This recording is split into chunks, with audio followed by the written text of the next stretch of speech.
Secretariat की मस्जिद पे आप क्या बोलेंगे? इसका साल हो गया। सेक्रेटरीट का मस्जिद ज़बरदस्त बना के दे रहे सीएम साहब। मस्जिद बना रहे और टेम्पल भी बना रहे। मेरे भाई फिर बोला मैंने नशे में दे दिया पापी चारा, मेरा बड़ा भाई, मैं उसकी इज्जत करता हूँ, राइट। कहाँ से भाई तुम? सुभान साहब है, अरे भाई मेरे से पहले आप रहे थे, तो कहाँ है आपके चैनल में? एक तो भी आना था ना, कहाँ है? तो ये बेकार की न्यूज़ है, राइट। इसकी कोई ऑथेंटिसिटी नहीं है। सो मैं ये बात को मानने को इनकार कर देता हूँ और मैं इतनी बड़ी बात बोल दिया। जैसे कि आप सभी लोग जानते हैं, सेक्रेटेरिएट की शहीद मसाजिद का मसला अब इस वक्त पेंडिंग पड़ा है, मगर जुबली से वाबस्ता एमएलए मागंटी गोपीनाथ ने ये ऐलान किया है, ये बात कही है कि सेक्रेटेरिएट की शहीद मसाजिद का काम चल रहा है और अगर किसी को ऑब्जेक्शन है तो उस मुकाम पर जाकर वहां का मुआयना भी कर सकते हैं। इस बात का इन्होंने दावा किया है। तो अब इस मसले पर हम बात करते हैं कांग्रेस पार्टी से वाबस्ता फिरोज खान साहब से और ये जानना चाहेंगे कि एमएलए मागंटी गोपीनाथ की बात में किस तरह की सच्चाई है और किस हद तक दम है। जी, आप क्या समझते हैं कि मागंटी गोपीनाथ ने ये कहा है कि सेक्रेटेरिएट की शहीद मसाजिद का काम चल रहा है, आप क्या कहते हैं? पहली बात, मागंटी गोपी साहब हमारे बड़े भाई हैं, मैं उनकी बहुत इज्जत करता हूँ, मगर एक चैलेंज हम डाले, वाइट चैलेंज, तो गोपी साहब नशे में हैं सर। जी, एक बार वाइट चैलेंज का खुलासा करें। देखिए, वाइट चैलेंज ये है कि जो ड्रग्स के बारे में हम बोले, जो पाउडर यूज़ कर रहे हैं, कोकीन, गांजा, एलएसडी, एक्सएसटी, ये तमाम चीज़ें जो भी यूज़ कर रहे हैं वो ड्रग्स, और वो ड्रग्स को का ब्रांड एम्बेसडर हम केटीआर को बोले। सो आज पूरे तेलंगाना के अंदर, जब तेलंगाना की रियासत आई थी तो जब 10,000 करोड़ की आमदनी थी एक्साइज से, शराब से, और आज 30,000 करोड़ के ऊपर हो गई। तो brand ambassador for liquor KCR साहब और brand ambassador for drugs KTR. तो अब जो केटीआर के छोटे मोटे पट्टे हैं उनका भी पूरे वाइट चैलेंज में आ गए। आज मागंटी गोपी साहब जो बात बोल रहे हैं कि सेक्रेटेरिएट के अंदर मस्जिद का काम चल रहा, तो मैं उनसे ये गुजारिश करता हूँ, चलिए जाएंगे, अगर से वाकई में अगर से मस्जिद का काम चल रहा तो मेरे हिसाब से 90,000 वोट है आपके पास जुबली हिल्स में। पूरे मुसलमानों को मैं गुजारिश करूंगा कि हमारे मागंटी गोपी साहब को आप डालो। तो ये मेरा ओपन चैलेंज है, अभी जाएंगे, आप ऑल पार्टी को बुला लीजिए। और मेरे को अब तक बात ये नहीं समझ में आई, अगर से फाउंडेशन स्टोन डलता तो हमारे एमआईएम के एमएलएज वहाँ पे मौजूद होते, हमारे मुफ्ती और उलमास मौजूद होते, और शायद हम भी मौजूद होते। तो ये पूरा ड्रग्स, नशा, हैंगओवर का नतीजा है। गोपी साहब ऐसे बातें कर रहे हैं। एक एमएलए होने के नाते अपने एक रिस्पॉन्सिबल पोस्ट पे हो, पब्लिक रिप्रेजेंटेटिव है, इस तरह से पब्लिक में यानी खुलेआम ये कह रहे हैं कि सेक्रेटेरिएट की शहीद मसाजिद का काम चल रहा है और ये दावे के साथ कह रहे हैं कि अगर किसी को ऑब्जेक्शन है यानी कोई देखना भी चाहा तो जाके देख सकते, क्योंकि आप वहां पर जाके विजिट करना चाहेंगे? अरे साहब, मैं अभी बोल रहा हूँ गोपी साहब को, अभी जाएंगे, आप आ जाइए। और अगर से मस्जिद वहां पे बन रही तो इससे खूबसूरत बात कोई भी नहीं है दुनिया में एक मोमिन के लिए। मैं बोल रहा हूं, मैं आपकी कॉन्स्टिट्यूंसी में आके प्रचार करूंगा, मगर आप ऐसे बेतुके बातें कैसे कर रहे हैं? आप मस्जिद नहीं बन रही बोल के हम लोली पंचायत कर रहे हैं। अरे मस्जिद जो तोड़े उनके ऊपर आप केस नहीं बुक कर सके। सो आपको ये कहां से न्यूज है? आपको कौन न्यूज दिया ये? और मैं आपको चैलेंज कर रहा हूं, आप अभी चलिए, हम आने को तैयार है। ये बात बराबर है, आप जिस तरह से उनके जवाब दे रहे हो बराबर है, मगर उनका ये अभी तक इस बात का भी खुलासा नहीं हुआ कि बिना फाउंडेशन स्टोन रखे, यानी संजय बुनियाद जिसे कहा जाता है, उसका तो कोई जिक्र नहीं करे, मगर मस्जिद का काम चल रहा होता है। फिर क्या बात हो सकती है? किस वजह से ये बात को कह रहे हैं? इस पर आप क्या कहते हैं? अरे मेरे भाई, मैं आपको फिर से क्या बोल रहा हूं, नशे की हालत में मागंटी गोपी साहब बात कर रहे हैं। हम जो व्हाइट चैलेंज बोले, ये आज पूरा तेलंगाना ये व्हाइट चैलेंज में आ गया। हमारे पास रेवंत रेड्डी और हमारे पास 1 लाख जने आके कंप्लेंट दे रहे हैं। अरे भाई, जो 2 पैक जो शराब पीता था केसीआर की गवर्नमेंट में, 1 फुल बॉटल पी रहा, और हर एक बच्चा, हर एक यंगस्टर वो व्हाइट का नशा कर रहा। क्या इसमें गवर्नमेंट मिली हुई है या ऑफिसर मिले हुए है, एक्साइज डिपार्टमेंट मिली हुई है, पुलिस मिली हुई है? ये क्या हो रहा? हमारे बच्चों का मुस्तकबिल खराब हो रहा। ये जो केसीआर बोला बंगारू तेलंगाना, भिखारी तेलंगाना बना दिया और आज ड्रग्स और शराब का तेलंगाना बना दिया। इसके लिए हम व्हाइट चैलेंज बोले और कल नहीं आए केटीआर साहब, तो इसका क्या प्रूफ हो गया? और आप पलटा के बोलते कि नहीं राहुल गांधी आना।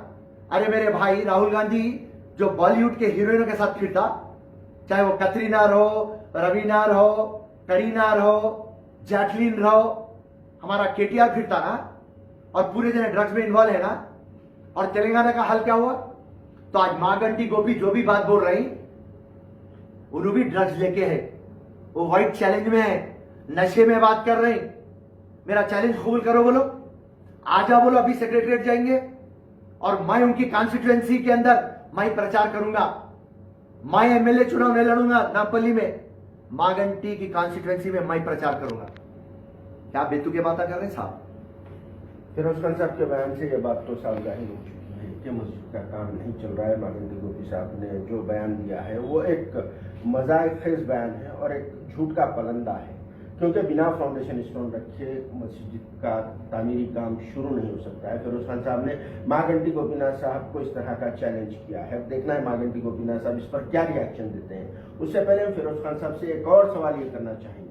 तेलंगाना की पॉलिटिक्स में अब इस वक्त बहुत ज्यादा तेजी आ चुकी है। जैसे कि रेवंत रेड्डी को कांग्रेस पार्टी का तेलंगाना का चीफ बनाया गया, उसके बाद सभी तरफ से यानी शिद्दत के साथ यहाँ पर तेजी आ चुकी है और रेवंत रेड्डी पर तरह तरह के रिमार्क्स भी किए जा रहे हैं। इसी कड़ी में मागंटी गोपीनाथ ने एक और रिमार्क किया है, जो जिनको दुर्योधन का एक गदा है उस तरह का लिलीपुट ऐसे अंदाज में उन्होंने रिमार्क किया। इस पर फिरोज खान साहब का रिएक्शन क्या है, जानना चाहिए। देखिए, अब आवाम को मैं ये बताना चाह रहा हूं कि गोपी साहब की दिमाग की हालत क्या है।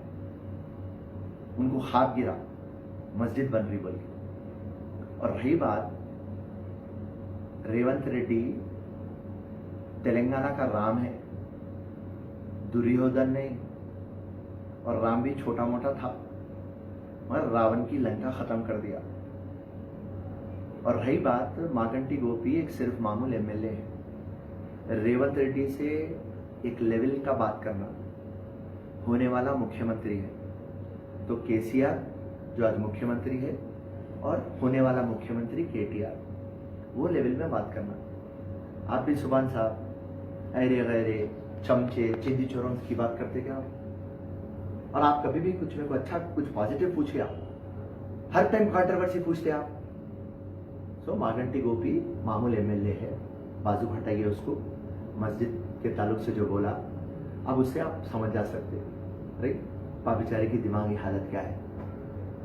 तो मागंटी गोपीनाथ ने जो रेवंत रेड्डी पर रिमार्क्स किया, उसके बाद में कांग्रेस पार्टी की तरफ से कुछ रिएक्शन या कुछ उनके ऊपर केसेस वगैरह कराने का आप लोग कुछ ऐसा मशवरा लिए? मागंटी गोपी कौन सा मामूल जुबलीस का एक एमएलए? आपको मैं पलटा के बोल दे रहा हूँ, केसीआर केटीआर के लेवल में रेवंत रेड्डी से बात करना। रेवंत रेड्डी तेलंगाना प्रदेश का प्रेसिडेंट है, कांग्रेस पार्टी जो दुनिया की सबसे बड़ी पार्टी है उसका प्रेसिडेंट है, और पूरे कांग्रेस का सबसे बड़ा बब्बर शेर रेवंत रेड्डी है। तो उसके ताल्लुक से कोई एक चूहा, बकरी, गधा बात कर रहा तो हम नहीं देते साहब उसका जवाब, हमारे मियाँ केस नहीं है। जैसे कि अब रेवंत रेड्डी आने के बाद से तेलंगाना की पॉलिटिक्स में एक अजीब सा माहौल आ गया, तेलंगाना की पॉलिटिक्स में बहुत तेजी आ चुकी है, इस पर आपका क्या रिएक्शन? बराबर देखिए, तेलंगाना में जब से रेवंत रेड्डी आए हैं कैडर जाग गया। लीडर्स तो अपनी मफाद के लिए जागते सोते, मगर कांग्रेस की आन बान शान, शेर दिल दरिया दिल, जो चट्टान के तम मजबूत है, वो है हमारा कैडर। और कैडर को ये भरोसा आ गया कि आने वाली हुकूमत अब कांग्रेस की है। और रेवंत रेड्डी जिस तरीके से बयान कर रहा और एक्सपोज कर रहा, देखिए आज पूरे हिंदुस्तान के अंदर सबसे बड़ा करप्टेड अगर से चीफ मिनिस्टर कोई है तो केसीआर है। आज 5 लाख करोड़ तेलंगाना को उधार रख दिया, एक सरप्लस स्टेट आज उधारों का स्टेट हो गया। आज आमदनी जितनी भी है वो सिर्फ केसीआर के फैमिली को है। केसीआर, केटीआर, कविता, संतोष, हरीश राव, इनके पास एक पैसा है। 1% जो इनकी कौम है, जो विल्मा कौम है, इन लोग एक पूरा राज कर रहे हैं। जितने भी टॉप ऑफिसर हैं, जितने भी टॉप ब्यूरोक्रेट्स हैं, जितने भी टॉप प्रेस वाले हैं, सब इनके 1% में आते। 99% के पास क्या है? आपसे मैं स्ट्रेटली पूछूंगा, किसको तो भी नौकरी मिली, किसको तो भी डबल बेडरूम मिला, 12% मुसलमानों को मिला, एससीज को मिला, एसटीज को मिला, बीसी को मिला, वक्फ बोर्ड का जुडिशरी मिला, डेवलपमेंट हुआ, किसी को तो भी लोन मिला, स्कूल्स डेवलप हुए, हॉस्पिटल्स डेवलप हुए, कोविड में मदद मिली। आप देखिए, आप एक दो स्कीमा सिर्फ केसीआर के कामयाब हुए। कल्याण लक्ष्मी, शादी मुबारक, रईतु बंधु। हम एक यंग और ओपन लीडर है जो सच बोलने को घबराते नहीं। उनकी जो स्कीम है हुई, हम उसको तारीफ कर रहे हैं। यस, मगर आप वादे कितने करें? आप वादे करें 50, अमल करें 3-4। तो ये चीज जो एक्सपोज करने का एक तरीका है। केटीआर और केसीआर के पास लफ्जों की एक जाल है। इन लगा जगलरी करते, नंबरों को चेंज कर देते। मैं आपको कई टाइम बताया हूं कि जो फंड, फॉर एग्जांपल मुसलमानों को, माइनॉरिटी का लगा लेंगे आप, आज तक 7 साल के अंदर उन्होंने बोले कितना एलोकेटेड फिगर 20,000 करोड़ बोले, रिलीज कितना करे 12,000 करोड़, दिए कितना 5,000 करोड़। तो ये जो जिमिक्स है और जो ये लफ्जों की जान में लाते, इसको मैजिक बोलते, हमारे लफ्जों में उसको चीटिंग बोलते, फरेब बोलते। इसको काउंटर देने के लिए हमारा रेवंत रेड्डी जिस रास्ता इख्तियार कर रहा, उससे आवाम को समझ में आ रहा कि यस, तेलंगाना बंगारू नहीं हुआ, गोल्डन तेलंगाना नहीं हुआ, मगर एक फैमिली गोल्डन हो गई बोले तो वो केसीआर की फैमिली। और आज आवाम को समझ में आ रहा, कोई भी स्कीम से किसको फायदा नहीं हुआ, किसको फीस रियम्बर्समेंट मिल रहा, किसको स्कॉलरशिप मिल रही, किसको ओवरसीज स्कॉलरशिप मिल रही, किसको नौकरी मिल रही, किसको घर मिला। तो ये तमाम चीजें आज रेवंत रेड्डी आके समझा रहे कि जितना भी डेवलपमेंट हुआ वो कांग्रेस के टाइम के ऊपर हुआ और इन लोग सिर्फ इनके फैमिली को डेवलप करे। तो ये बात कैडर को समझ में आ गई। आज तेलंगाना में जा भी जा रहे हुजूम है ना। जैसे कि आज ही मैंने रेवंत रेड्डी के घर पर टीआरएस वर्कर्स की तरफ से अटैक हुआ, तो क्या वजह हो सकती है? इतना क्या एक्सट्रीम टीआरएस वाले कि रेवंत रेड्डी को इतना क्या सीरियस है? देखिए, सीरियस लेना बहुत जरूरी है, क्योंकि मैं क्या बोला, रेवंत रेड्डी तेलंगाना का राम है और रावण को खत्म होना है और केसीआर रावण है। तो 2 महीने से केसीआर और केटीआर की नींद खत्म हो गई। आप देखिए केसीआर का चेहरा, पहले से पापिचारों का चेहरा मिक्की माउस के साथ बंदर के वैसा है, मगर ये बंदर का चेहरा कितना काला हो जा रहा देखिए आप। क्योंकि रेवंत रेड्डी रातों की नींद खराब कर दिया।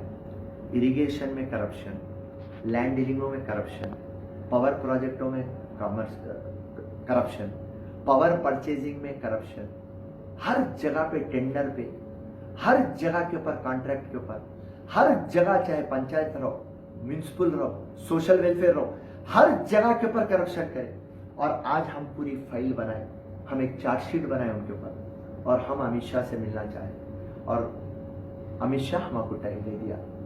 आप एक बात बोलिए, बंडी संजय बीजेपी के जो एमपी साहब है, प्रेसिडेंट, आए जब बड़े बड़े बातें करेंगे, बोले मैं जेल को भिजा दे रहा हूं, तो मेरे वैसा इंसान समझा हाउ साहब, सेंटर के पास ईडी है, इनकम टैक्स है, सीबीआई है और केसीआर पट्टेबाज है और पूरे नंगे कमा करा। जब कांग्रेस पार्टी हमारे पास ही, जब हम स्टेट और सेंटर में पावर नहीं है, जब हमारे पास ही एविडेंस है, तो बंडी संजय को एविडेंस लाने की कितनी देर। और बंडी संजय को हम भी बोले, हम भी देते एविडेंस, और बंडी संजय कभी उसको इकरार नहीं करे। तो रही बात केसीआर, केटीआर को जेल जाना है, ये रेवंत रेड्डी डिसाइड कर लिया। और इन लगा जो भी बट्टेबाज, नंगे, धोखेबाज कामा करे, करप्शन के कामा करे, उसका पूरा रिकॉर्ड हमारे पास है। तो सिर्फ उसके लिए हम पब्लिक स्पीचों में बोल रहे हैं, 20-22 मंथ्स इंतजार करिए, तेलंगाना में आएंगे हम और उसके बाद में तिहाड़ जेल को केसीआर को भेजेंगे, चरलापल्ली को केटीआर को। तो आपका मानना यह है, आपका दावा यह है कि नेक्स्ट असेंबली इलेक्शन में कांग्रेस गवर्नमेंट तेलंगाना में गवर्नमेंट फॉर्म करने वाली है? 100% करने वाली है साहब। कांग्रेस पावर में आके क्या करती मैं आपको भी गारंटी नहीं देता हूँ, मगर कांग्रेस पावर में आना बहुत जरूरी है। क्योंकि हर एक सेक्टर के ऊपर फेल हुई टीआरएस। टीआरएस क्या बोली, तेलंगाना जब लाया, वो लाया बोल के बोला, मगर तेलंगाना दिए कौन, सोनिया गांधी दी। सोनिया गांधी केसीआर को देख के नहीं दी, कांग्रेस पार्टी को देख के नहीं दी। यूनिवर्सिटी के बच्चे मर जा रहे हैं तो एक माँ का दर्द रखती, तो वो एक माँ की तरह तेलंगाना दे दी, बोली कि आंध्र प्रदेश कुर्बान हो गया तो कुर्बान हो गया। और केसीआर साहब गए पब्लिक में और क्या बोले, कांग्रेस डेवलप नहीं करी, मैं तेलंगाना लाया, तेलंगाना को मैं बंगारू बनाऊंगा, एक सामाजिक तेलंगाना बनाऊंगा। वो तो सोशल जस्टिस, वो तो हर कोई यहाँ एक रहेगा। अपना जो दस्तूर है, कॉन्स्टिट्यूशन है, आर्टिकल 14 उसके मुताबिक ऑल आर इक्वल, हम सब सेम है। तो उन्होंने ये बताया कि यस, मुसलमान same, BC same, SC same, Dalit same, ST same, Adivasi same, Lambade same, हर कोई इक्वल। और आके आज मुसलमानों को क्या बोले, अरे भाई सच्चर कमेटी की रिपोर्ट, रंगनाथ मिश्रा की रिपोर्ट में दलितों से ज्यादा तुम लोग पसमंदा है, तुम्हारे कांग्रेस कुछ भी नहीं दी, मैं देता हूं। कांग्रेस 4% रिजर्वेशन दी, मैं 12% देता हूं। वक्फ बोर्ड के प्रॉपर्टियां पूरे कांग्रेस वाले खा लिए, मैं देता हूं। जुडिशरी पावर, मुसलमानों को नौकरी नहीं मिली, मैं दूंगा। लोन नहीं मिला, हर कोई पेटी कारोबार करता, छोटा मोटा ठेले पे है, बंडी के ऊपर है। खवातीन के पास स्किल है, मैं स्किल डेवलपमेंट कराता हूं, मैं आपके बच्चों को पढ़ाता हूं, मैं उर्दू लैंग्वेज को ऑफिशियल करूंगा। अरे भाई, इसी तरीके से एससी कम्युनिटी को, दलितों को मैं 3 एकड़ लैंड देता हूं, दलित को मुख्यमंत्री बनाता हूं, डिप्टी चीफ मिनिस्टर बनाता हूं, तुम लोगों को लोना देता हूं, तुम लोगों को नौकरियां देता हूं। नहीं दिया आप। एसटीज को, लंबाड़ों को मैं भी तुम्हारा रिजर्वेशन देता हूं। तुम लोग के खेड़े गांवों में है, जंगलों में रहते, तुम लोग स्कूला बनाता हो, रोडा बनाता हो, हॉस्पिटल बनाता हो, उसको नहीं दिया आप। बीसी जो है पूरे जो आते, मुदिराज, यादव, गौड़, इन लोगों को बोले पूरों को आप डेवलपमेंट करता हूं, मगर क्या करे, सिर्फ बकरियां दे दिए, मच्छियां दे दिए, भैंसा दे दिए, और ना दिए तो ना कारोबार नहीं करके बकरियां बेच लिए, भैंसा बेच लिए, फिर दियो अल्लाह दिलाओ अल्लाह। अगर से तेलंगाना डेवलप होना है तो 2 चीजों पे कंसंट्रेट करना आप। एक है एजुकेशन, दूसरा है सेहत। अगर से एजुकेशन होगा और सेहत होगा तो तेलंगाना तगड़ा होगा। आप एजुकेशन प्रोवाइड करेंगे तो हमारे को कोई भी चीज आपकी भीख की जरूरत नहीं है। आप अच्छे स्कूल बनाइए, अच्छे कॉलेज बनाइए, हमारे को आईएएस बनाइए, हमारे को ग्रुप 1 में लाइए, तो आप हर सेक्टर में केसीआर साहब आप फेल हो गए। एक तरफ बीजेपी का भी ये दावा है, बीजेपी भी ये कह रही है कि 2023 के असेंबली इलेक्शन में बीजेपी यहाँ पर तेलंगाना में गवर्नमेंट फॉर्म करेगी। इस पर आप क्या कहते हैं? बीजेपी सिर्फ ग्रेटर हैदराबाद तक है। मैं जब बोला था कि बंडी संजय पॉलिटिकल पोलराइजेशन करने में कामयाब हो गया तो लोग मेरे पे तोहमत लगाना स्टार्ट करे कि फिरोज खान बीजेपी में जा रहा। फिरोज खान को सिस्टम का अंदाजा है, फिरोज खान ग्राउंड से आया, जमीन का लीडर है फिरोज खान। मेरा बाप कोई लीडर नहीं था, ना मेरे पास पैसा था, मैं जमीन से सीखा हर चीज। तो जब मैं इलेक्शन स्ट्रैटेजी देख रहा था, आप सर्जिकल स्ट्राइक बोल रही, आप दारुसलाम अटैक बोल रही, आप भाग्य लक्ष्मी बोल रही, भाग्य नगर बोल रही, तो आप पॉलिटिकल पोलराइजेशन कर दिए। जैसा पूरा हिंदुस्तान में नरेंद्र मोदी, अमित शाह करते तो ग्रेटर हैदराबाद में आप जीतते। और ग्रेटर हैदराबाद फॉर्चुनेट या अनफॉर्चुनेट, जब से बाबरी मस्जिद और राम जन्मभूमि का इश्यू है, ये ग्रेटर हैदराबाद के अंदर एक डिवाइड है। जब भी चुनाव आता, पॉलिटिकल पोलराइजेशन होता, एमआईएम मुसलमान का वोट ले लेता, बीजेपी हिंदू का वोट ले लेता। तो बीजेपी पार्टी सिर्फ ग्रेटर हैदराबाद तक है। और नेक्स्ट टाइम जब चुनाव होगा, बीजेपी का नंबर 8 या 9 से नहीं बढ़ेगा। आने वाली नेक्स्ट गवर्नमेंट कांग्रेस की 33 डिस्ट्रिक्ट है तेलंगाना में, 2 डिस्ट्रिक्टों में नहीं आएगा कांग्रेस को एमएलए। एक हैदराबाद डिस्ट्रिक्ट जहां पे एमआईएम है, और एक मेदक डिस्ट्रिक्ट जहां पे चीफ मिनिस्टर है। दूसरे 31 डिस्ट्रिक्ट में 2-2 एमएलए मिनिमम आते। मैजिक फिगर क्या है?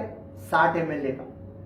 तो 62-64 हम क्रॉस कर रहे हैं। अगर से केसीआर और वहां पे नरेंद्र मोदी जो वादे करता और अमल करता, तो ना राहुल गांधी कुछ करता, ना सोनिया गांधी कुछ कर सकता, ना यहाँ रेवंत रेड्डी कुछ कर सकता। मगर हमारे को पिच बना के दे दिए, बैटिंग पिच। अब मारो आप छक्का, आप काम करते और बॉलिंग पिच देते तो हमको चौका मारने को मुश्किल होती। तो आज advantage Congress, advantage Revanth Reddy, advantage Feroz Khan करके दे दिया। हम ये नहीं बोल रहे हम खतरनाक काबिल है, मगर तुम ना काबिल होके हमको एडवांटेज दे दिए। जी ओवरऑल आखिरी क्वेश्चन ये कि फिर वही सेक्रेटेरिएट की मस्जिद के ताल्लुक से आखिरी सवाल यही है कि मागंटी गोपीनाथ ने जिस तरह से बयान दिया कहाँ तक दुरुस्त हो सकता है? अरे मैं इनकार कर देता हूं, और मैं इतनी बड़ी बात बोल दिया कि नशे की हालत में जो हम लगाए व्हाइट चैलेंज, राइट, वो व्हाइट चैलेंज के उसके अंदर केटीआर के पट्टे हैं वो, ऐसा मस्जिद मैं बोला ना आपको ख्वाब में आई।